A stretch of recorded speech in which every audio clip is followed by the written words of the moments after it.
I pulled into my parents' driveway that Thanksgiving morning with a pumpkin pie in one hand and hope in my heart. My mom opened the door before I could knock. Her face was stone. "You're not invited, Dylan. Go home." Behind her, through the doorway, I saw my sister Grace laughing at the dining table. My Uncle Paul raised a wine glass, and there, sitting right next to Grace, was my best friend since college, Amanda, smiling like she belonged there.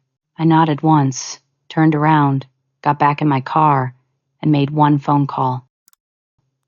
I sat frozen in my car, hands trembling against the steering wheel. The engine was still running, pumping heat into the cabin while my whole body felt cold. Through the large bay window of my parents' house, I could see everything it'd just been excluded from.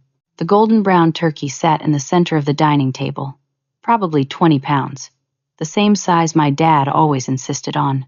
The fall decorations I'd helped my mother pick out last year at that little craft store on Fifth Avenue were draped across the mantel, orange and burgundy leaves, miniature pumpkins, that ridiculous wooden sign that said "Grateful" in cursive letters. I'd spent $40 on those decorations. We'd laughed that day, my mom and I, drinking pumpkin spice lattes and debating whether the scarecrow was charming or creepy. That was 11 months ago, before everything fell apart. The family china was set out, the good stuff, with the gold trim that was supposed to be mine someday. My grandmother's china, passed down through 3 generations. I counted 8 place settings, 8 people invited to Thanksgiving dinner. I was supposed to make 9. Amanda wore a cream-colored sweater I'd bought her last Christmas. I remembered picking it out at Nordstrom, thinking the color would look beautiful with her dark hair. It did. Shed texted me a photo of herself wearing it on Christmas morning, with 3 heart emojis. That was 10 months ago, before she betrayed me. My sister Grace looked directly at me through the window. Our eyes met for just a second. Then she smiled, that cold smile I'd seen so many times in the past 6 months, and turned to say something to Amanda. They both laughed. I watched Amanda's shoulders shake with laughter, watched her reach over and squeeze Grace's hand like they were the best of friends. They'd both chosen my family over me, or maybe they'd always been on that side, and I was just too blind to see it. I'd driven 3 hours to get here. I'd left my apartment in Boulder at 6 in the morning to make sure I arrived with plenty of time to help with the cooking. I'd taken Thursday and Friday off work, the first time I'd requested time off in 2 months. I'd stopped at the bakery at 7 in the morning to pick up the pumpkin pie with the lattice crust, the one my dad requested every single year. 2 days ago, my mother had texted me, "Can't wait to see you Thursday, sweetheart. It wouldn't be Thanksgiving without you." That text was still on my phone. I'd read it probably 15 times, looking for hidden meaning, trying to figure out if it was sincere or part of some plan. I'd decided it was sincere. I'd decided maybe, just maybe, things were getting better. I was wrong. My hands were shaking so badly I could barely hold my phone. I pulled it from my purse and stared at the screen. I had one number saved under a name most people wouldn't recognize. Stephen Rodriguez, attorney at law. I'd been paying his retainer for 3 weeks now. 3 weeks of preparation, of gathering every piece of evidence, of building a case I hoped I'd never have to use. I'd wanted to be wrong. I'd wanted to walk into that house, sit down at that table, and have my family back. I'd wanted my mother's text to mean what it said. But standing on that porch 30 seconds ago, seeing the coldness in my mother's eyes, hearing those words, "You're not invited, Dylan. Go home," I knew this wasn't going to get better. This was never going to get better. Through the window, I watched my Uncle Paul stand up and carve the turkey. He was laughing at something, probably one of his terrible jokes. Grace was taking photos with her phone, probably already posting to social media about the perfect family Thanksgiving. Amanda was passing the mashed potatoes to my mother, playing the role of the good daughter that should have been mine. They'd replaced me. I pressed Stephen's number. He answered on the second ring. "Stephen? It's Dylan Carter." "Dylan, happy Thanksgiving. Is everything okay?" His voice was kind, concerned. I'd hired him 3 weeks ago, after everything else failed, after every attempt to fix this privately had been thrown back in my face. Yes, I'm ready. Send everything, right now. There was a pause. You're absolutely sure? Once I hit send, there's no taking it back. The lawsuit goes to your family, the evidence goes to the authorities, and the media contacts get the documents simultaneously. This is scorched earth, Dylan. I looked at the house one more time.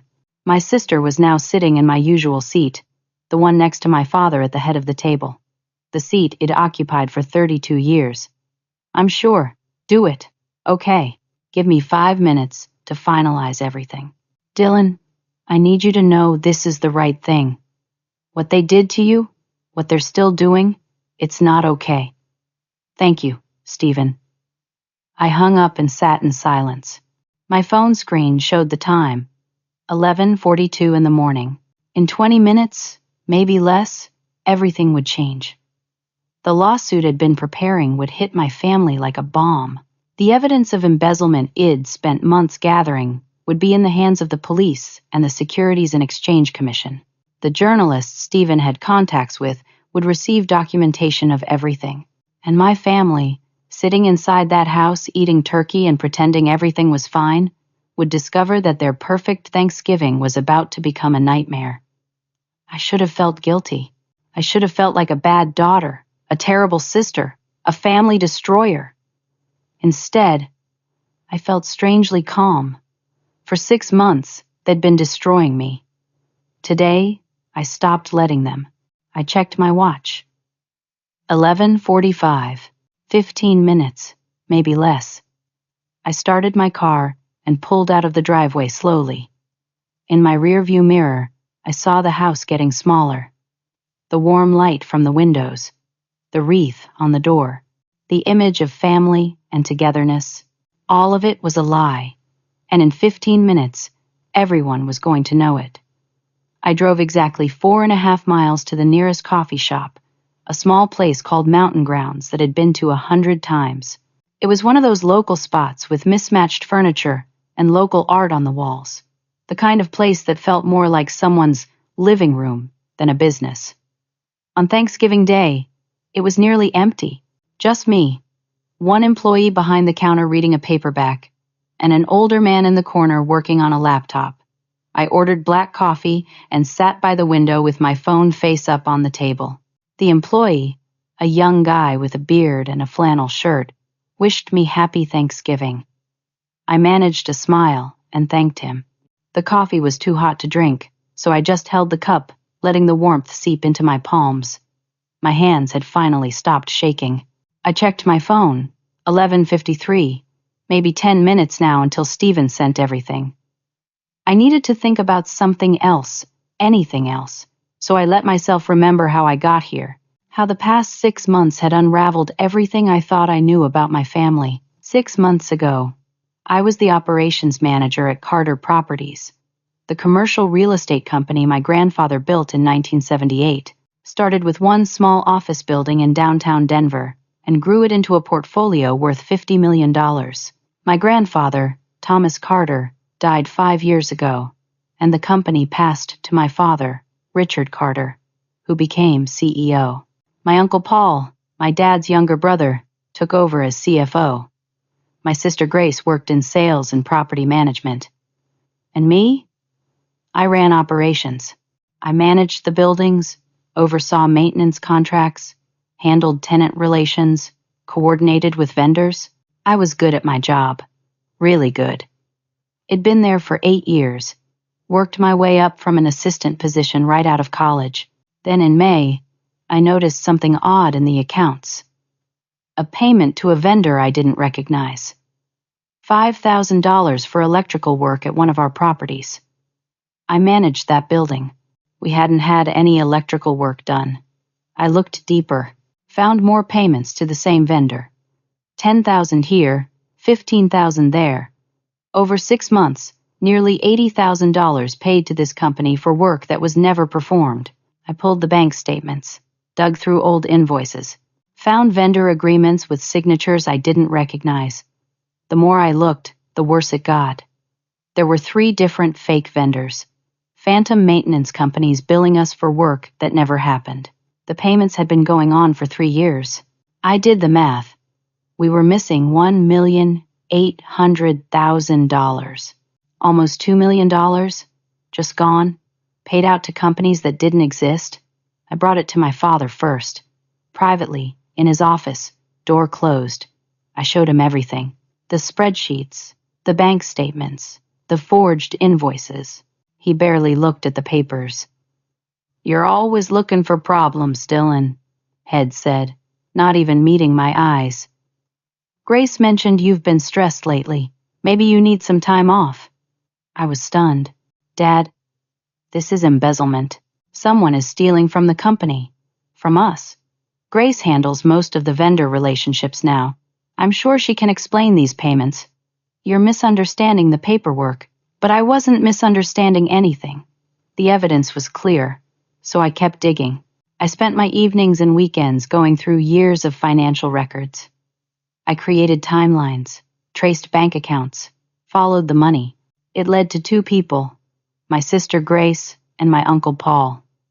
They'd created the fake companies, they'd forged the signatures, they'd been systematically stealing from Carter Properties for 3 years. Grace would approve the fake invoices. Paul would process the payments, and the money would disappear into offshore accounts they controlled. $2 million. Maybe more. I gathered everything, printed it out, made copies, backed it up on 3 different drives. Then I went to my parents again, this time with irrefutable proof. My mother was there too. I laid it all out on their dining room table. Bank records showing the payments. Documents proving the companies didn't exist. Transfer records showing money going to accounts in Grace and Paul's names. My mother looked at me like I'd just told her I was joining a cult. "Why are you trying to destroy this family?" she asked quietly. "Grace explained everything to me weeks ago. These are legitimate business expenses that you don't understand because you've never handled the financial side. Mom, these companies don't exist." I called the phone numbers. I looked up the business registrations. They're fake. Grace showed me contracts with these vendors. Real contracts. Forged contracts. My father cut in. "Enough, Dylan. Your sister has been very patient with your paranoia, but this has gone too far. You're making serious accusations without any real proof." "This is proof." I pointed at the papers covering their table. "This is a witch hunt," my father said. "You've always been jealous of Grace's success. We all know that. But I won't let you sabotage her career because of your own insecurities." I realized then what had happened. Grace knew I was investigating. She'd spent months preparing for this moment, planting seeds with our parents, telling them I was acting strange, suggesting I was stressed, paranoid, maybe having some kind of breakdown. She'd poisoned them against me before I could even present the evidence. 2 weeks later, I was fired. My father called me into his office and told me they needed someone more stable in operations, someone who could work with the team instead of against it. Grace would be taking over my position. I had until the end of the day to clear out my desk. I packed up 8 years of my life in 4 hours. Photos off my desk, files from my drawers, the coffee mug my grandfather gave me for my college graduation. Grace didn't even have the decency to stay away while I packed. She came into my office, my former office, and started measuring the space for new furniture. "I'm thinking of repainting," she said, not looking at me. "This beige is so depressing." It picked that paint color, called it warm sand, thought it was calming. That was 4 months ago. I tried one more thing. I went to Amanda, my best friend since college. We'd been roommates sophomore year, stayed close even after we graduated and took different career paths. She worked for a law firm in the same business complex as Carter Properties. We met for lunch 3 or 4 times a week. I told her everything, showed her all the evidence, asked her what I should do. She was sympathetic, supportive, told me to do what I thought was right. Then 3 weeks later, I saw Amanda having lunch with Grace. I did some digging, pulled phone records, checked social media. Amanda had been talking to Grace for over a month, meeting her for coffee, texting her daily. I confronted Amanda. She admitted it, said Grace had reached out to her, concerned about me. Grace told her I was having some kind of mental health crisis, that I was making up conspiracy theories about the family business, that I needed help but was refusing to get it. I thought I was helping you, Amanda said. Grace is your sister. She loves you. She's worried about you. And you believed her over me. Dylan, you showed me bank statements and said your family is stealing millions of dollars. That sounds like paranoia. I showed you evidence. You showed me papers that you interpreted a certain way. But Grace has explanations for all of it. She showed me the actual vendor contracts. She explained the payment structure. It all makes sense when you see the full picture. That's when I understood. Amanda had been feeding Grace information about what I knew, what evidence I had. Grace had been using that information to stay ahead of me, to create explanations for everything before I could expose her. My best friend had betrayed me for my sister. 3 weeks ago, my family staged what they called an intervention. They invited me to my parents' house under false pretenses. Said they wanted to talk, to work things out. When I arrived, my parents, Grace, Uncle Paul, and Amanda were all there, sitting in the living room like some kind of tribunal. My father spoke first. We're all here because we love you, Dylan. But we're concerned. Your behavior over the past few months has been erratic and concerning. My behavior, the accusations against Grace and Paul. My mother said gently, the conspiracy theories. Honey, we think you might need professional help. Uncle Paul leaned forward. This obsession with fraud and embezzlement isn't healthy, Dylan. There's no shame in admitting you're struggling. We all struggle sometimes. They wanted me to see a therapist. Actually, they wanted me to check into an inpatient facility for my own good. Just a week or two to rest and get my head straight. I walked out, but that intervention scared me because I realized they weren't just trying to discredit me. They were building a case that I was mentally unstable. If I went to the police with my evidence, they'd point to this intervention. They'd say I was paranoid, delusional, making things up. That's when I contacted Stephen Rodriguez, an attorney who specialized in corporate fraud and whistleblower cases. I gave him everything. Every document, every recording, every piece of evidence it collected. He reviewed it for 2 weeks. Then he called me into his office and told me I had an airtight case. The embezzlement was real and provable. But he also told me something else. They're planning something, Dylan. I got a call from an attorney named Patricia Wells yesterday. She represents your family. She mentioned they're considering filing for a restraining order against you. They're claiming you're a danger to yourself and others. That's insane. It's strategy. If they can get a restraining order, if they can have you committed for psychiatric evaluation, you lose all credibility. Anything you say after that gets dismissed as the ravings of someone who's mentally ill. Can they really do that? With the right documentation? Yes. And it sounds like they've been building that documentation for months.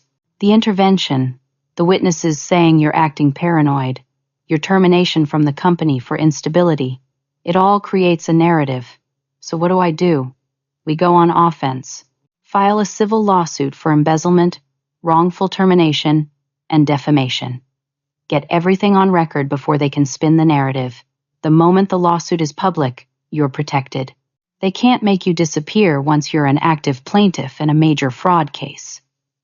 We'd been preparing the lawsuit for 3 weeks, gathering additional evidence, documenting everything, building an unassailable case, and this morning, my mother texted me. Can't wait to see you Thursday, sweetheart. It thought maybe it was a peace offering. Maybe they'd change their minds. Maybe Thanksgiving could be a fresh start. I was so stupid. My phone buzzed on the coffee shop table. I jumped, sloshing coffee onto my hand. It was Stephen. Everything sent. Documents filed with the court at 11:54 a.m. Process server is heading to your parents' house now. Should arrive by 12:15. Police and SEC notified. Media contacts received materials. There's no going back now, Dylan. You did the right thing. I checked the time. 12:07. Less than 10 minutes now. I took a sip of coffee. It had cooled enough to drink. I stared out the window at the parking lot, at the mountains in the distance covered in early snow, at the clear blue November sky. Somewhere, a process server was pulling into my parents' driveway, walking up to the front door, knocking. My family was about to have a very different kind of Thanksgiving. My phone buzzed once, at 12:14. Then again, at 12:15. Then it didn't stop. The screen lit up with notifications like a slot machine paying out. Text messages, phone calls, voicemails, all coming in faster than I could read them. The phone actually vibrated across the table. I grabbed it before it fell to the floor. The first text was from my mother. All capital letters. "What have you done?" A call from my father. I stared at his name on the screen, watched it ring 4 times, sent it to voicemail. Text from Grace.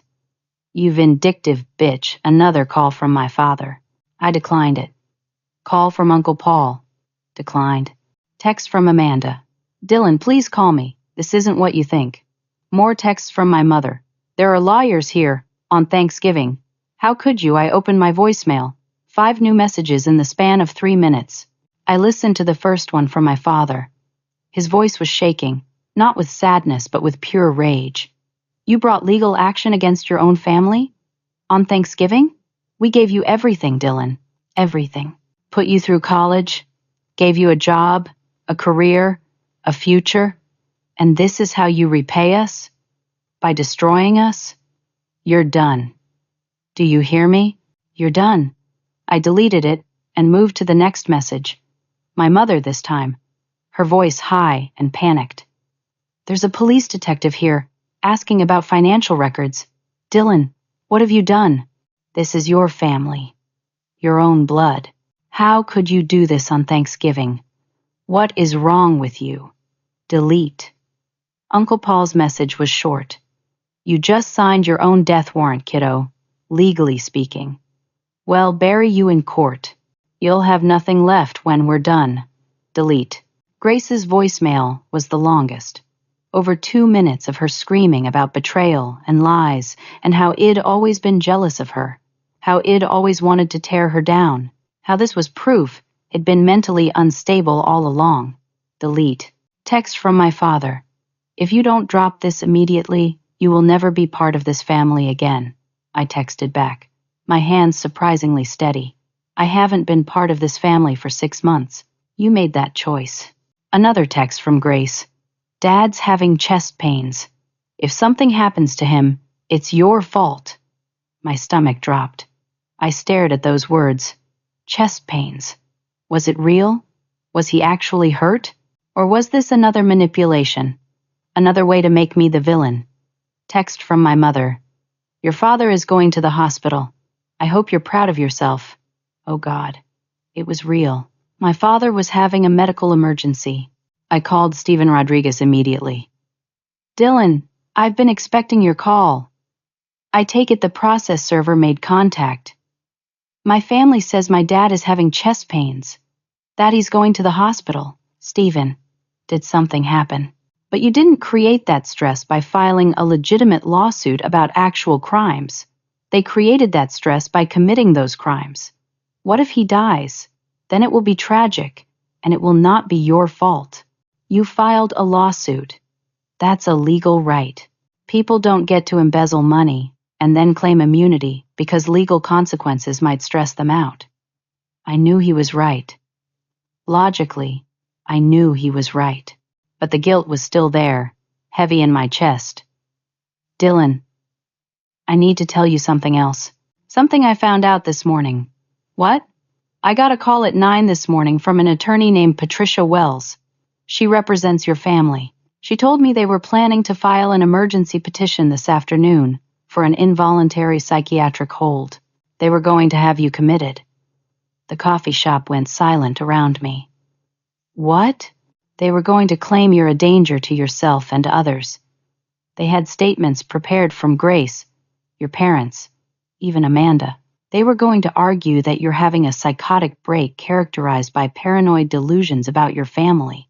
The plan was to have you picked up this evening and taken to a psychiatric facility for evaluation. They were going to lock me up for 72 hours minimum, possibly longer. Once someone's in an involuntary hold, it's very hard to get out. And while you were in there, unable to defend yourself, they would have moved forward with other actions, probably freezing your assets, claiming power of attorney due to your incapacity, painting you as completely unreliable. That's why they invited me to Thanksgiving. Probably.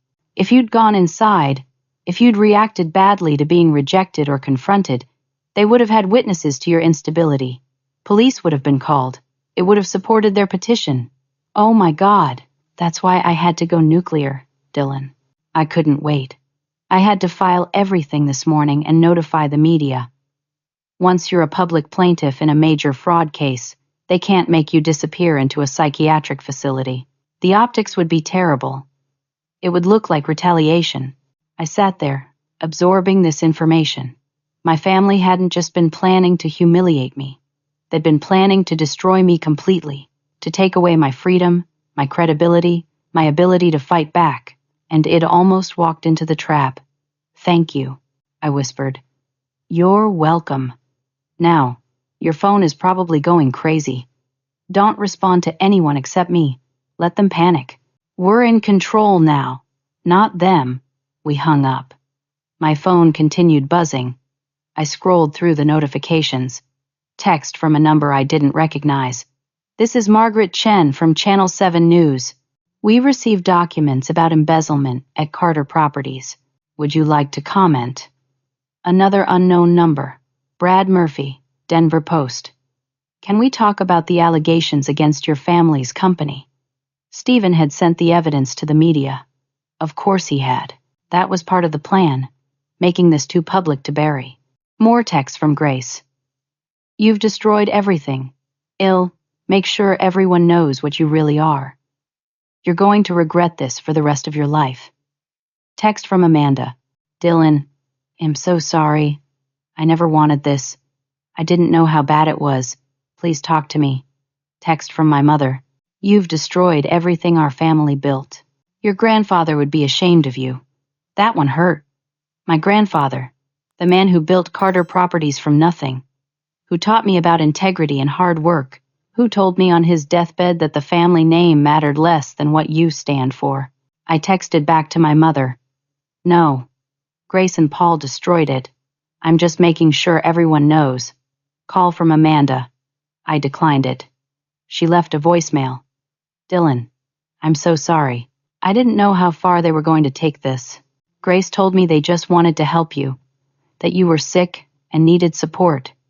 Please, you have to believe me. I never meant for any of this. I thought I was being a good friend. I thought I was helping. Please call me back. I deleted it without listening to the whole thing. Text from my father. The detective wants to speak with you. You need to come to the hospital right now. I ignored it. Text from cousin Harper, someone I hadn't heard from in over a year. Is it true what they're saying on the news? About Grace and Uncle Paul? So, it was already on the news. Less than an hour after the documents were served, and it was already public. I Googled Carter Properties. The first result was a news article posted 18 minutes ago.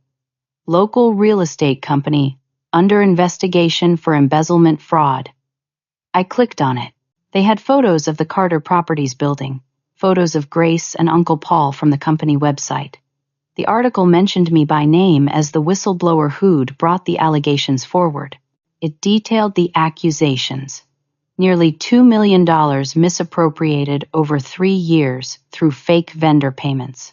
The article quoted sources familiar with the investigation, saying police and federal regulators were looking into the matter. My phone rang again. The hospital. I recognized the number from when my grandfather was sick. I answered. Hello? Is this Dylan Carter? Yes. This is Nurse Jessica from Denver General Emergency Department. Your father, Richard Carter, was brought in about 20 minutes ago with chest pains. He's stable now, and we're running some tests. Are you able to come to the hospital? Is my mother there? Yes, she's here with him. And 2 other family members, Grace and Paul. Of course. Then no, I can't come. But please tell him I hope he's okay. You're sure?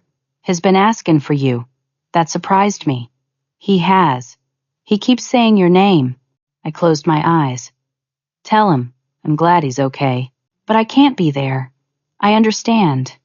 I'll let him know you called to check on him. Thank you. I hung up and put my phone face down on the table. I couldn't look at it anymore. The notifications kept coming. The phone kept buzzing. But I just sat there staring out the window. The autumn sun was starting to sink lower in the sky. It was 2 in the afternoon now. Thanksgiving dinner at my parents' house would be ruined. The turkey, probably cold on the table. The family scattered, some at the hospital, others dealing with lawyers and police. My phone buzzed again. Another text from Grace. You just tried to kill our father. We all saw it. Everyone at Thanksgiving witnessed what you did. So that was the new narrative. Id caused my father's chest pains. Id tried to kill him by filing a lawsuit. But then a text from Stephen. Channel 7 is running the story at 6. Company financial records are now public. SEC has opened an official investigation based on the evidence. This is bigger than family drama now, Dylan. This is a federal case. I read that text 3 times. Federal case, Securities and Exchange Commission. This wasn't just about me and my family anymore. This was about corporate fraud, public records, federal crimes. There was no going back. I ordered another coffee and stayed at Mountain Grounds until 4:30. My phone eventually slowed down, the calls and texts becoming less frequent as my family realized I wasn't going to respond. The coffee shop filled up with a few more customers, people stopping by after their own Thanksgiving dinners. They looked happy, full, content. I wondered what that felt like. At 5:45, I pulled up the Channel 7 live stream on my phone. I watched as the news anchor introduced the story. A Denver commercial real estate company is under investigation tonight after allegations of embezzlement and financial fraud surfaced earlier today. They showed the exterior of the Carter Properties building. They showed photos of Grace and Uncle Paul. They mentioned the amount, nearly $2 million. They said the company's former operations manager had filed a civil lawsuit and provided evidence to authorities. They didn't show my photo, but they said my name, Dylan Carter, daughter of CEO Richard Carter. The segment ran for 2 minutes and 30 seconds, long enough to make an impact, short enough to leave people wanting more information. I turned off my phone completely and drove home to my apartment in Boulder. I stayed in my apartment all Friday, the day after Thanksgiving. I turned my phone back on Friday morning to 47 missed calls and over 100 texts. I didn't read most of them. I forwarded a few important ones to Stephen, blocked my family's numbers, and tried to pretend the world wasn't exploding around me. But I couldn't really ignore it. The story was everywhere. Local news, newspapers, even some national business sites picked it up. Family business torn apart by whistleblower daughter. Real estate company faces fraud investigation after insider allegations. Sister versus sister. Thanksgiving blow-up reveals corporate embezzlement. I made myself tea and sat on my couch staring at my walls. My apartment was small, just a 1-bedroom in an older building. It had to downsize after losing my job at Carter Properties. Sold my condo, burned through my savings. This place was half the size of my old home, with thin walls and creaky floors. But it was mine, and nobody could take it away from me. Friday afternoon, Stephen called. Dylan, we need to talk. Can you come to my office? Is my father okay? He's fine. He was released from the hospital this morning. It was stress-induced angina, not a heart attack. They kept him overnight for observation. But he's home now. I felt relief, then guilt about feeling relief. What do you need to talk about? Several things. Can you come in? This is better done in person. I drove to his office in downtown Denver. The receptionist, A woman named Beth, who had met during my first consultation, smiled at me sympathetically. "How are you holding up?" "I'm okay.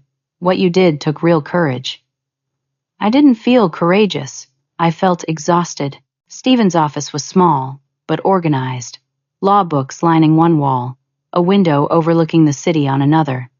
He gestured for me to sit. "First thing, the police want to interview you. Detective Sarah Brennan from the Economic Crimes Unit, Monday morning at 9, if that works for you." "What do they want to know?" "Everything. They've reviewed the documents we provided, and they want a full statement from you." "This is good, Dylan. It means they're taking this seriously." "Okay, I'll be there." "Second thing, your Uncle Paul's attorney contacted me this morning. He wants to negotiate a plea deal. Already. Paul knows the evidence is overwhelming. His attorney is smart. She's trying to get ahead of this, minimize the damage. They're offering full cooperation in exchange for reduced charges. What does that mean for Grace? It means Paul will testify against her. If he takes a deal and flips, Grace is going to have a much harder time defending herself. I processed that. Uncle Paul was going to turn on Grace to save himself. "There's more," Stephen continued. "The company board called an emergency meeting this morning. They want you to come back." I stared at him. "What?" "They want to install you as interim CEO while they figure out what to do with the company. They're claiming they never wanted you fired, that your father acted without board approval, that they were misled about your termination. That's convenient. It's self-preservation, with your father implicated in covering up the embezzlement. They need distance. They need someone clean at the helm. That's you. I don't want it." Stephen raised his eyebrows. "You don't want to run the company your grandfather built. I want justice. I don't want to save my family's assets. Think about it over the weekend. You don't have to decide right now." I left his office and drove home. That night, I couldn't sleep. I kept thinking about the company, about my grandfather, about what he would want me to do.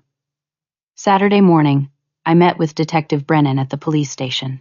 She was younger than I expected, maybe late 30s, with sharp eyes and a no-nonsense demeanor. Her partner, Detective Mike Torres, was there too, older and quieter. They took my statement for 3 hours, showed me financial documents I'd never seen before. Bank transfers, offshore account records, shell company registrations. The embezzlement was worse than I'd thought. Not 2 million, closer to 3 million. How did they hide this much? I asked. Detective Brennan slid a document across the table. They created 6 fake companies, not 3. Used them to bill for services that were never rendered. Maintenance, construction, consulting, property management, all fake, all going back to accounts they controlled. For how long? At least 4 years, possibly longer. We're still tracing everything. She asked if I knew about it while I was working there. I explained how Eid discovered the discrepancies in May, how Eid reported it internally, how Eid been fired for speaking up. That's textbook retaliation against a whistleblower, Detective Torres said. That's another charge we can pursue. I don't care about more charges. I just want the truth out there. Detective Brennan leaned forward. Dylan, I need to ask you something difficult. Did you ever suspect your father was involved? I hesitated. What do you mean? Your father is the CEO. It's hard to believe this level of financial fraud could happen without his knowledge or participation. Are you saying my dad was embezzling too? We're saying the evidence suggests multiple people were involved. Grace and Paul weren't acting alone. I felt sick. How much did my father take? We don't know yet, but there are transactions that only he could have authorized. We're looking into it. I left the police station feeling like the ground had shifted again. It wasn't just Grace and Paul. My father was involved too. Had been stealing from his own company, from his own father's legacy. Saturday afternoon, I turned on the news and saw my Uncle Paul being arrested. Camera footage showed him being led out of his house in handcuffs, his attorney walking beside him. The news reporter said his bail was set at $500,000. I watched the footage 3 times. Uncle Paul, who'd taught me to ride a bike when I was 6, who'd taken me to Rockies games, who'd always seemed so fun and easygoing compared to my serious father, had stolen millions of dollars and then tried to have me committed to protect his crime. Sunday morning, Grace was arrested. I watched that on the news too. She was at my parents' house when the police came. My mother screamed at the officers as they put handcuffs on Grace and led her to the patrol car. Grace didn't scream. She just stared straight ahead, her face blank. The media was camped outside my parents' house. Reporters shouting questions. Cameras everywhere. The story had become a circus. That afternoon, I got an email from the Carter Properties Board. Subject line, urgent, board request. They wanted me to attend a meeting Monday morning. They wanted to discuss the company's future. They wanted my input on leadership transition. I didn't respond. Another email came an hour later, this one from Amanda. Subject line, I'm so sorry. I almost deleted it. Then I opened it. Dylan, I know you probably don't want to hear from me.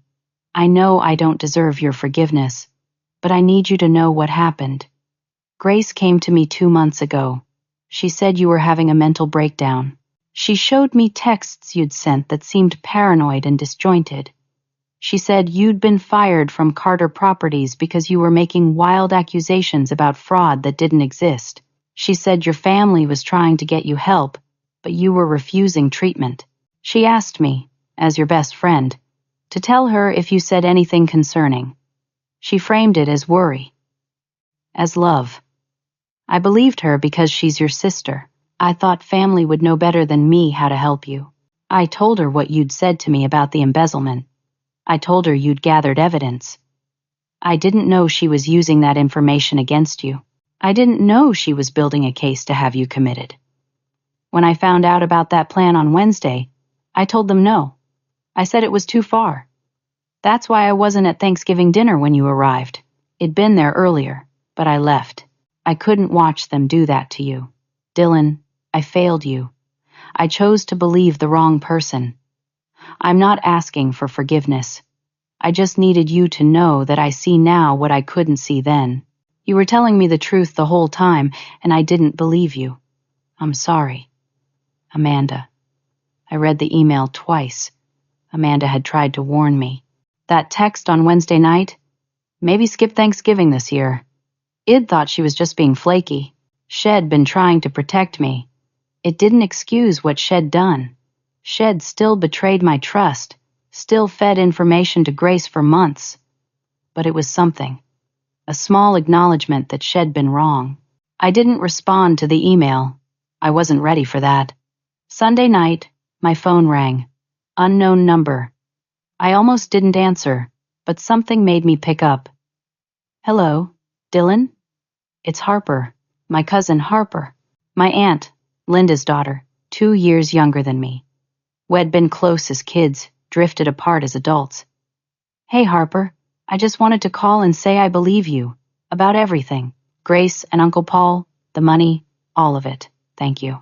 I'm sorry I didn't reach out sooner. Mom told me you tried to talk to her last summer about some concerns you had. Mom didn't listen. She feels terrible about that. It's okay. It's not okay. We all should have listened. We should have taken you seriously. She paused. Mom's organizing a family dinner next weekend.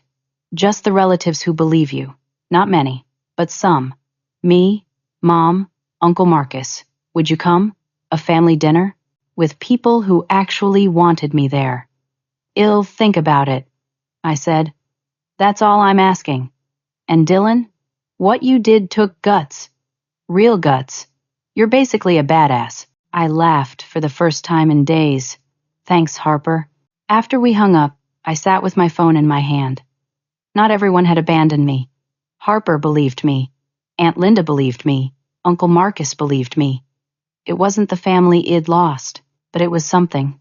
Monday morning, I walked into Carter Properties for the first time in 2 months. The building looked exactly the same from the outside. Same glass and steel exterior, same landscaping, Same sign with the company logo my grandfather had designed in 1979. But inside, everything had changed. The lobby was quiet. Usually there was energy here, people moving between meetings, phones ringing, the buzz of a busy company. Today, it felt like a funeral home. The receptionist, Maria, looked up when I walked in. Her eyes were red, like she'd been crying. "Dylan, I'm so sorry about everything." "It's not your fault, Maria. Still, this whole thing is just awful." I took the elevator to the 4th floor, where the executive offices were. The hallway was nearly empty. Half the staff was gone, either laid off or quit. The company was hemorrhaging employees. The board meeting was scheduled for 10. I arrived 15 minutes early and sat in the small waiting area outside the conference room. Bryce, my former coworker who'd texted me after Thanksgiving, walked by and stopped. "Dylan, you're here." "Hey, Bryce.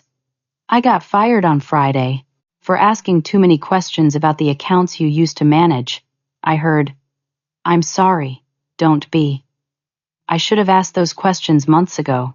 I should have backed you up when they fired you." He sat down next to me. "I have more information. About the embezzlement. Stuff I found right before they let me go. Do you want it? Send it to my attorney, Steven Rodriguez. Already did. This morning, he handed me a folder, but I wanted you to have a copy too. There's evidence in there that your dad was involved from the beginning. He wasn't just covering for Grace and Paul. He was taking money too." I opened the folder. Bank statements, transfer records, emails, my father's name on dozens of documents. Payments authorized by him, money transferred to accounts he controlled. How much? At least $800,000 over 5 years. Maybe more. Has been doing this since before Grace and Paul even started. I felt numb. My father wasn't just protecting Grace. He was protecting himself. "Thank you for showing me this. You deserve to know the truth. All of it." Bryce stood up. "I'm testifying if this goes to trial, just so you know. I'm done protecting people who don't deserve it." He left, and I sat there holding the folder. My father, the man who'd raised me, taught me to drive, walked me down the aisle at my college graduation ceremony when my date stood me up, had been stealing from the company the whole time. At 10, I went into the conference room. 5 board members sat around the table, along with the company's attorney, a man named Gerald Hughes, who I'd known for years. They all stood when I entered, which felt strange and formal. Walter Harrison, the board chairman, spoke first. "Dylan, thank you for coming. We know this is difficult." I sat down, didn't say anything. Walter continued, "The board has reviewed the situation thoroughly. We want you to know that your termination was never approved by us. Your father acted unilaterally, outside his authority as CEO. We were misled about the reasons for your departure." "That's convenient," I said. The board members shifted uncomfortably. Another board member, Susan Wright, spoke up. "We understand you're angry. You have every right to be. But the company is in crisis. Our clients are leaving. The SEC investigation is ongoing. We need leadership that's untainted by this scandal. We need you. You need me," I repeated. "We're prepared to offer you the interim CEO position. Full authority, substantial compensation, and complete autonomy to make necessary changes. No interference from family members. Your father has been placed on administrative leave. Grace and Paul are obviously no longer with the company." I looked around the table. These people had sat by while I was fired. They'd done nothing when I tried to report the fraud. They'd let my father and Grace and Paul run the company into the ground. Now, they wanted me to save them.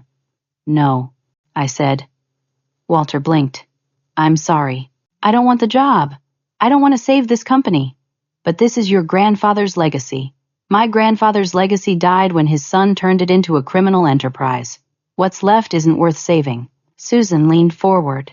"Dylan, if Carter Properties fails, hundreds of people lose their jobs. Tenants lose their properties. Investors lose their money. This isn't just about your family. Then you should have thought about that before you let my family turn it into a fraud scheme. I stood up. Wait, Gerald Hughes said. At least consider this. If you take the CEO role, you'd have the authority to make this right. Clean house, restructure, build something new from what your grandfather created.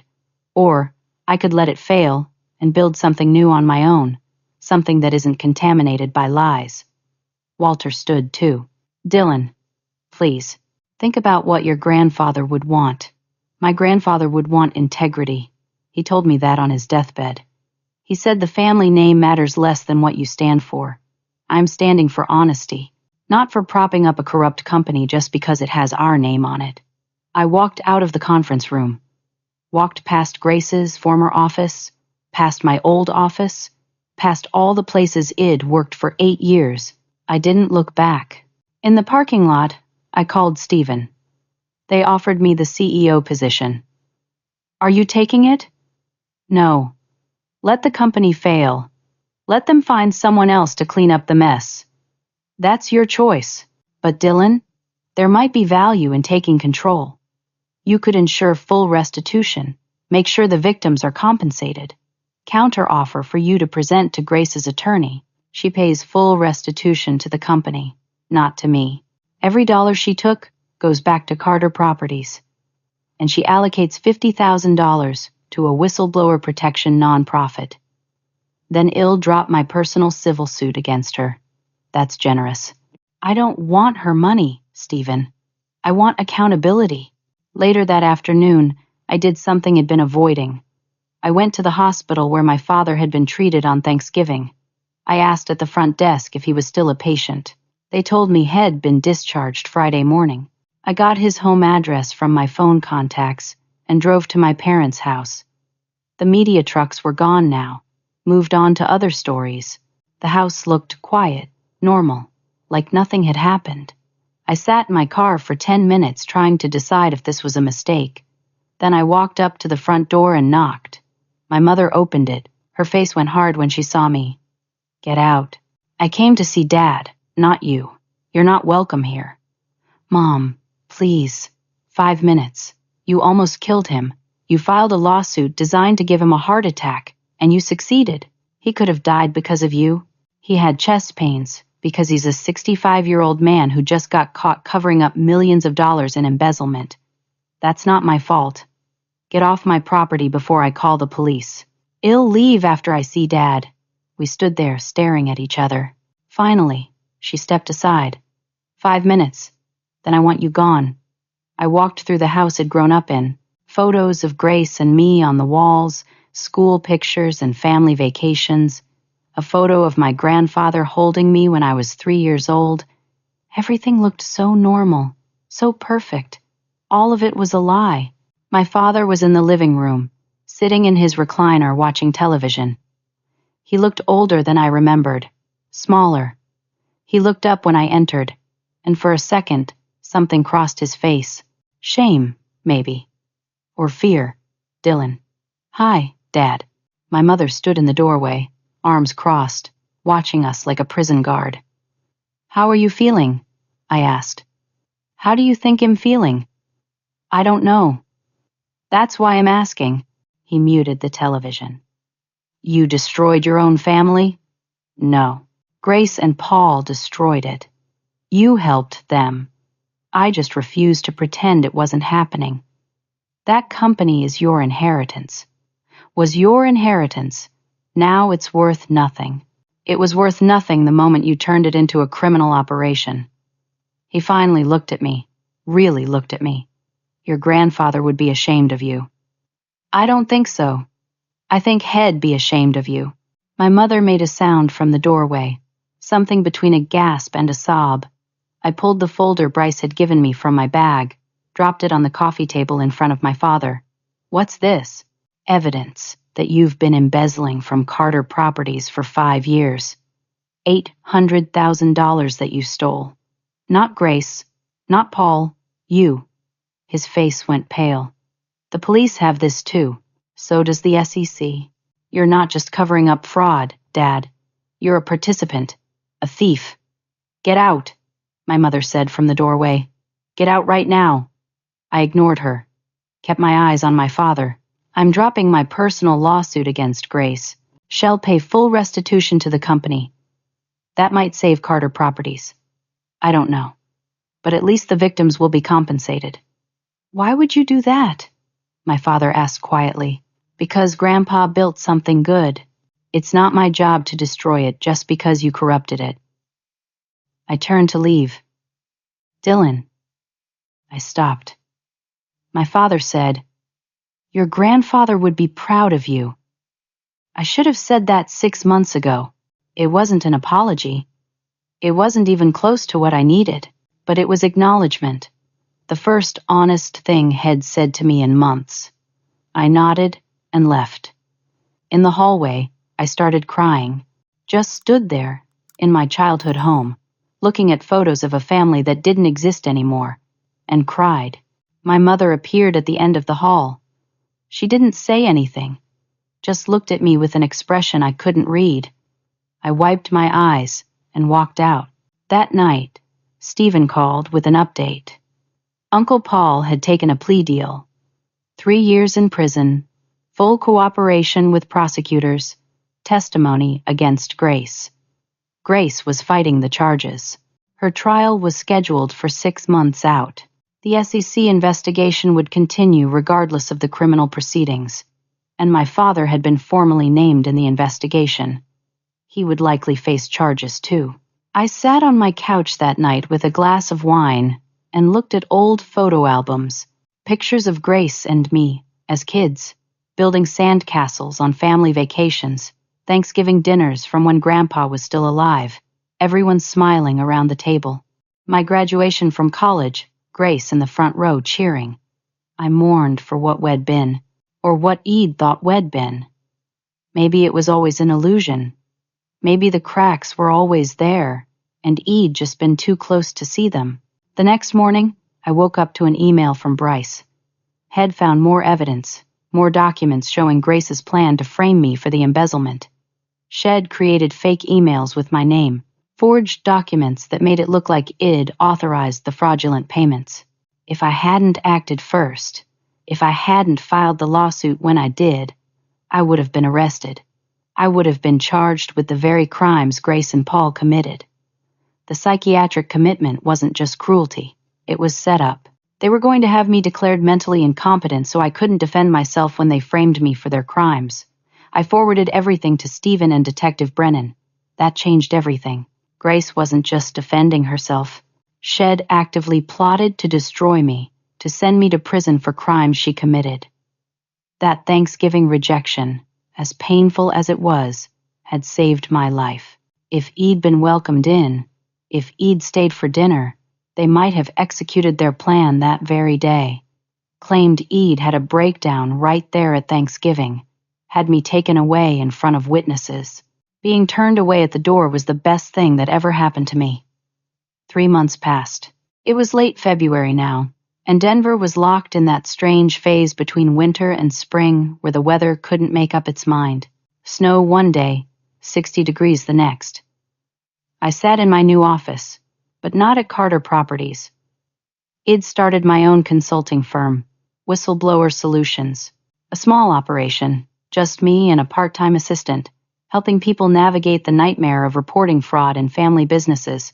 My first real client was Bryce, who was suing Carter Properties for wrongful termination. I was consulting on his case pro bono. Had become a friend, one of the few people from my old life who'd stood by me. My phone rang. Stephen Rodriguez. Dylan, I have news. Grace's trial date is set for April 15th. That's soon. Her attorney is pushing for a plea deal. The evidence of the frame-up attempt made things significantly worse for her. She's looking at embezzlement, conspiracy, obstruction of justice, and witness tampering. She could get 8 to 10 years. What kind of deal? 5 years in prison, full restitution to the company, guilty plea to embezzlement and conspiracy. The prosecutor would drop the other charges. What do you think I should say? That's not your decision.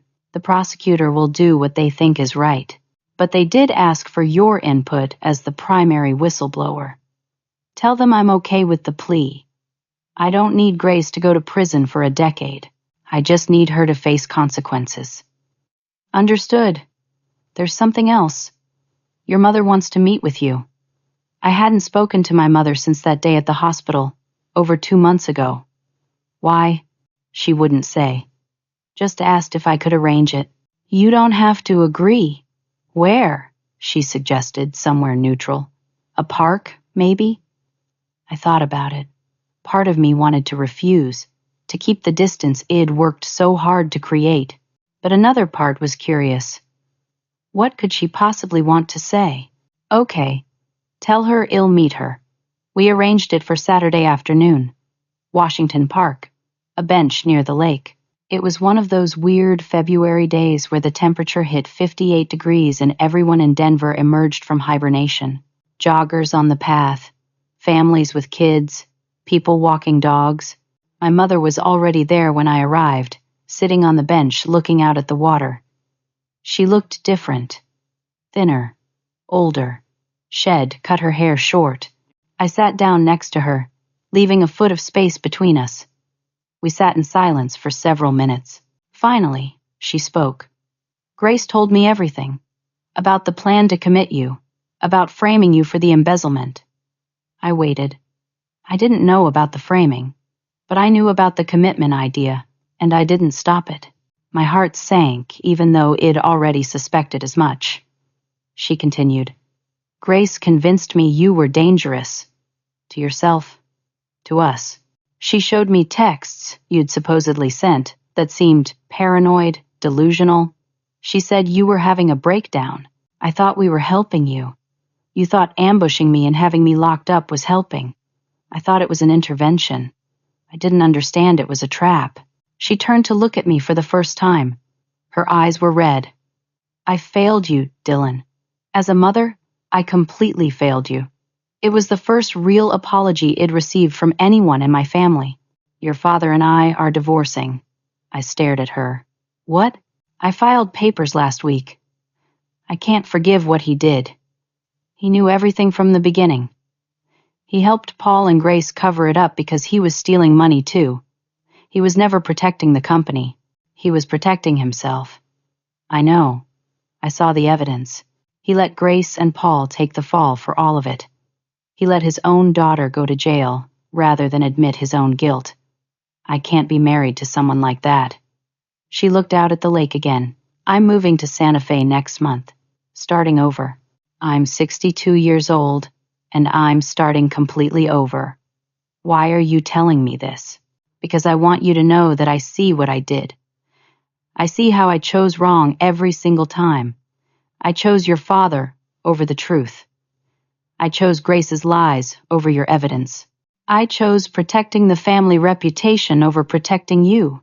Her voice broke. And I don't expect forgiveness. I don't deserve it. But I needed you to know that I finally see the truth. We sat together as the sun started to sink lower. Joggers passed.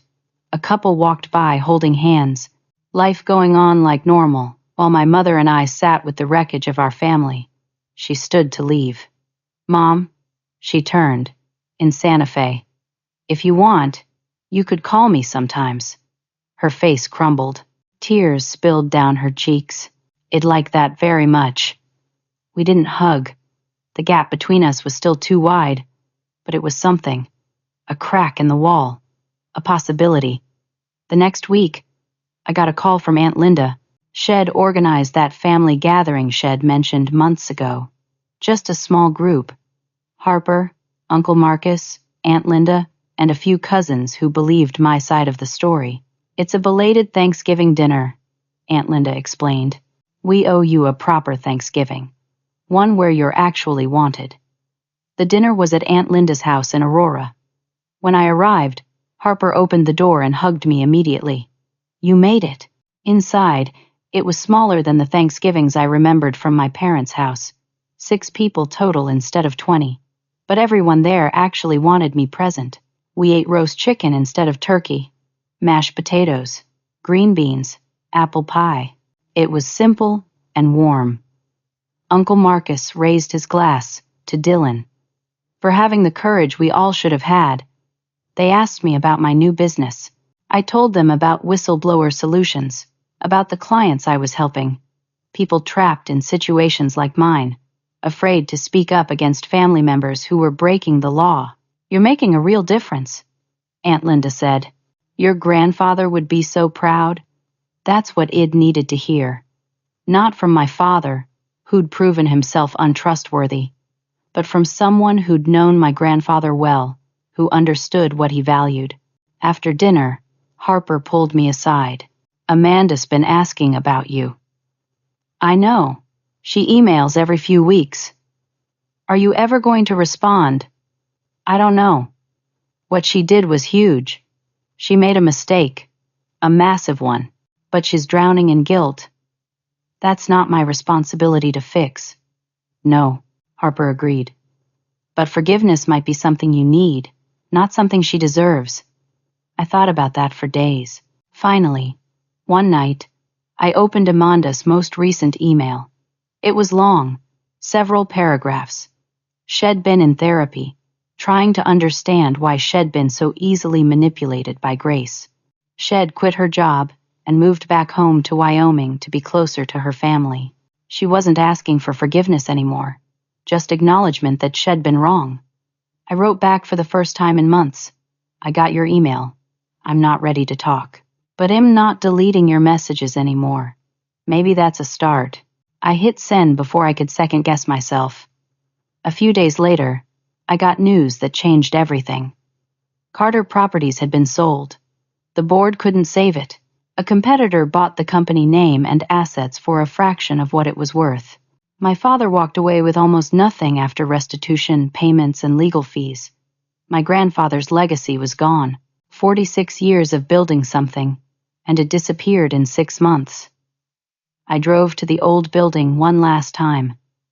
Stood on the sidewalk looking up at it. Workers were already taking down the Carter Properties sign, replacing it with the new company's logo. I felt sad, but not devastated. Companies die, legacies end, but integrity doesn't have to. I thought about the last thing my grandfather said to me before he died 5 years ago. It'd been sitting with him in hospice, holding his hand. "The family name matters less than what you stand for," Ed whispered. "Don't ever compromise that, Dylan. Promise me." Id promised. And Id kept that promise, even when it cost me everything. My phone buzzed. "Text from my mother in Santa Fe. Saw a beautiful sunset today. Thought of you. Hope you're well." I smiled and texted back, "I am. I really am. And I meant it." 3 weeks later, Amanda called. I almost didn't answer, but I picked up on the 4th ring. "Dylan? It's me." "Hi, Amanda. I wasn't sure you'd answer. I wasn't sure I would either." We talked for 20 minutes. It was awkward, careful, like walking on broken glass. She told me about therapy, about the work she was doing to understand how she'd been manipulated.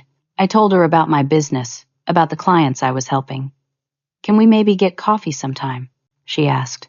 "I'm not asking to be best friends again. I know that ship has sailed, but maybe we could try to be friendly acquaintances. Maybe. I'll let you know. It wasn't forgiveness, not yet, but it was possibility." That weekend, I met with a new client. A young woman named Jordan, 25 years old, who'd discovered her brothers were using the family restaurant to launder money. When she reported it to her parents, they fired her. She sat across from me in my office, tears streaming down her face.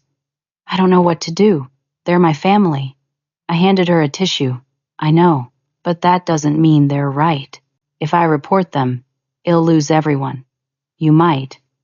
Or you might lose people who were never really there for you in the first place." We talked for an hour. I told her my story. The rejection on Thanksgiving, the discovery of the plot against me, the arrests, the trials, the rebuilding. "Do you regret it?" Jordan asked. "Blowing up your family?" I didn't blow it up. It was already broken. I just stopped pretending it wasn't. By the time Jordan left my office, Shed decided to talk to a lawyer, to gather evidence, to do what was right, even though it was terrifying. "Thank you," she said at the door. "You're gonna be okay? It won't feel like it for a while, but you will be." After she left, I sat at my desk and looked around my small office. It wasn't much, just 2 rooms in a shared office building, second-hand furniture, a coffee maker that only worked half the time, but it was mine. Built on truth instead of lies, on courage instead of compromise. My phone buzzed. "Family dinner at my place Sunday. You coming?" I texted back. Wouldn't miss it. A new tradition. Sunday dinners with the family members who'd chosen to believe me, who'd stood by me when everyone else turned away. It wasn't the big, elaborate Thanksgiving I used to know. It was better, because everyone there actually wanted me present. As I packed up my things to leave for the day, I thought about that Thanksgiving 6 months ago, standing on my parents' porch, being turned away, seeing everyone inside laughing without me. At the time, it felt like the end of my world. Now I saw it as the beginning. It was late spring now, 6 months since that Thanksgiving. I sat in Mountain Grounds, the same coffee shop Id waited in while my phone exploded with notifications from my panicking family. The same window seat, the same view of the parking lot, but everything was different. I was meeting Jordan, the client Id taken on 3 months ago. Shed followed through, reported her brothers to the authorities, provided evidence of money laundering. Her family had disowned her. Her parents hadn't spoken to her in 10 weeks. She looked exhausted when she walked in, but there was something else in her face too. Relief, maybe, or peace. We ordered coffee and sat down. Some days are better than others. My mom blocked my number last week. That hurt. I'm sorry. But my aunt reached out. My mom's sister. She said she always knew something was wrong with the restaurant's finances, but she was afraid to say anything. Now she's testifying too. That's good. You're not alone. Jordan stirred sugar into her coffee. "Can I ask you something? Do you regret it? Exposing your family?" It'd been asked this question dozens of times now. By clients, by reporters, by people who'd read about my case online. No, I don't regret it. Not even a little. The cost was enormous. I lost my parents, my sister, my best friend. I lost the family business my grandfather built. I lost the future I thought I'd have. But the alternative was losing myself. The alternative was becoming complicit in my own destruction. Jordan nodded slowly. My therapist says something similar. That I had to choose between my integrity and my family's approval. And you can't have both when your family demands you compromise your integrity to earn their approval. We talked for another hour. I told her about my mother, about the slow, fragile rebuilding of that relationship, about the Sunday dinners with Harper and Aunt Linda and Uncle Marcus, about Amanda and how Wed started having coffee once a month, carefully rebuilding trust. "What about your dad?" Jordan asked. "He took a plea deal last month. 2 years in a minimum security facility. Hell be out before grace. Do you talk to him?" I wrote him a letter 3 weeks ago. Told him I forgave him. Even if he didn't think he needed forgiveness, he hasn't responded. Maybe he never will. How can you forgive someone who hasn't apologized? Because holding on to anger was destroying me, not him.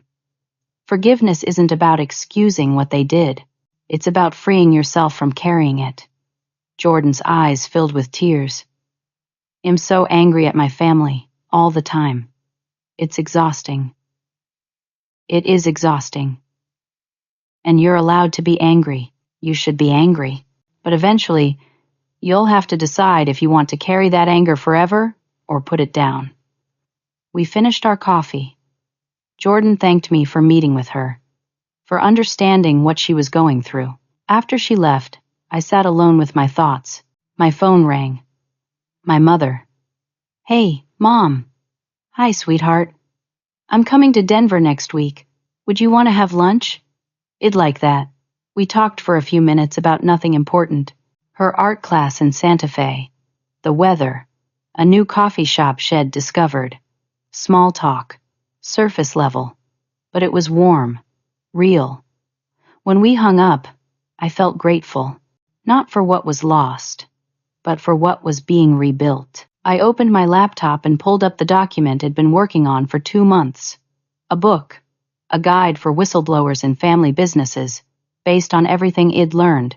I scrolled to Chapter 7, The Cost of Truth and Why It's Worth Paying. I read what I'd written. When I pulled into my parents' driveway that Thanksgiving, I thought I was going home. When they turned me away, I thought I'd lost everything. But standing on that porch, excluded from the family I'd tried so hard to save, I learned the most important lesson of my life. You can't save people who don't want to be saved, and you can't keep yourself small to make others comfortable. I continued writing. The phone call I made from my car that day wasn't revenge. It was self-preservation. For 6 months, I'd been gaslit, manipulated, and set up to take the fall for crimes I didn't commit. That phone call was me choosing myself for the first time in my life. I wrote about the aftermath. The arrests, the trials, the media attention, the loss of Carter properties and everything my grandfather built, the fractured relationships, but I also wrote about the unexpected gifts. The relationship with my mother, being rebuilt brick by brick on honesty instead of lies, the new family connections with relatives who'd stood by me, the career that gave me purpose, helping others find their voice. The self-respect had been missing for so long, I wrote. People ask me if it was worth it, if I'd do it again, knowing what I'd lose. The answer is yes, every single time, because the alternative was losing myself. The alternative was becoming complicit in my own destruction. The alternative was teaching any future children I might have that family loyalty means protecting abusers and hiding truth. I paused, looked out the window. Spring flowers were blooming in the planters outside. Everything was green and new, life continuing, growing, moving forward. I wrote my final paragraph. That Thanksgiving, my family stopped me at the front entrance and said I wasn't invited. They thought they were punishing me. They thought they were showing me what I'd lose by refusing to stay silent. But what they actually did was set me free. They removed the burden of pretending. They removed the exhausting work of maintaining relationships with people who didn't value me. They gave me permission, finally, to walk away. 20 minutes after my phone call, their phones blew up. The screaming started. The consequences arrived. And while they were focused on what they'd lost, I started focusing on what I could build. Not a legacy based on a family name, but a life based on truth, integrity, and the courage to stand alone when necessary. Now, 6 months later, I'm not standing alone anymore. I have people around me who are here because of who I am, not what I can do for them. I have work that matters. I have relationships built on honesty. And I have peace. That Thanksgiving taught me that sometimes the family you're born into can't see your worth. But that doesn't diminish your worth. It just means you need to build your own table and invite people who appreciate what you bring. I spent 32 years trying to earn my place at my family's Thanksgiving table. Now I know. I was always worthy of a seat. They just weren't worthy of having me there. I closed my laptop and finished my coffee. My phone buzzed. Text from Harper. Sunday dinner moved to my apartment, bringing someone I want you to meet. My new girlfriend. I smiled and texted back hearts and congratulations. Text from Bryce. Settlement offer came through from Carter Properties. They're offering full back pay plus damages. Steven says it's a good deal. We won. Another victory. Another person getting justice. Text from Jordan. Thank you for today. I filed the official complaint. I'm terrified, but I did it. I texted back. Proud of you. You're going to be okay. I gathered my things and walked outside. The spring air was warm, the sun bright. I walked to my car feeling lighter than I had in months. My phone rang one more time. Amanda, I answered. Hey, I know this is short notice, but I'm in town visiting my sister. Any chance you're free for dinner tonight? I thought about it. 6 months ago, I would have said no immediately. 3 months ago, I might have hesitated. Now? Sure. Where do you want to meet? We made plans for 7. It wasn't forgiveness. Not completely. But it was progress. As I drove home, I thought about everything that had happened since that Thanksgiving. The rejection, the lawsuit, the arrests, the media circus, the collapse of Carter Properties, the slow, painful rebuilding of some relationships, and the permanent loss of others. I thought about my father, sitting in a prison somewhere, paying for his crimes. About Grace, who'd taken a plea deal and would spend the next 5 years behind bars. About Uncle Paul, already 18 months into his sentence. I thought about my mother in Santa Fe, creating a new life at 62. About Harper and her new girlfriend. About Aunt Linda and Uncle Marcus, who'd stood by me when everyone else turned away. I thought about Amanda and the careful, fragile friendship we were rebuilding. About Bryce, who'd become an unexpected ally. About Jordan and my other clients, people finding the courage to stand up for truth even when it cost them everything. And I thought about myself, Dylan Carter, 32 years old, starting over from scratch, building a life on my own terms, helping others do the same. That Thanksgiving, when my parents stopped me at the front entrance and told me I wasn't invited, I thought my life was ending. I was wrong.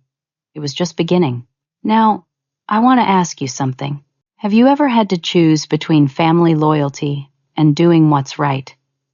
Have you ever stood up for the truth, even when everyone told you to stay quiet? What would you do if you discovered your family was hiding something wrong? Would you have the courage to speak up, even knowing you might lose everything? Leave a comment below and share your story. Your experience might help someone else who's struggling with the same impossible choice. And if this story resonated with you, if it made you think or feel something, please hit that like button. Subscribe to hear more stories about courage, truth, and the strength it takes to stand alone. Share this with someone who needs to hear that doing the right thing is worth the cost, even when the cost feels unbearable. Thank you for listening to my story. Thank you for being here. Remember, you are always worthy of a seat at the table. And if the people around you can't see that, it's time to build your own table. Take care of yourselves. Choose truth. Choose integrity. Choose yourself, because you're worth it.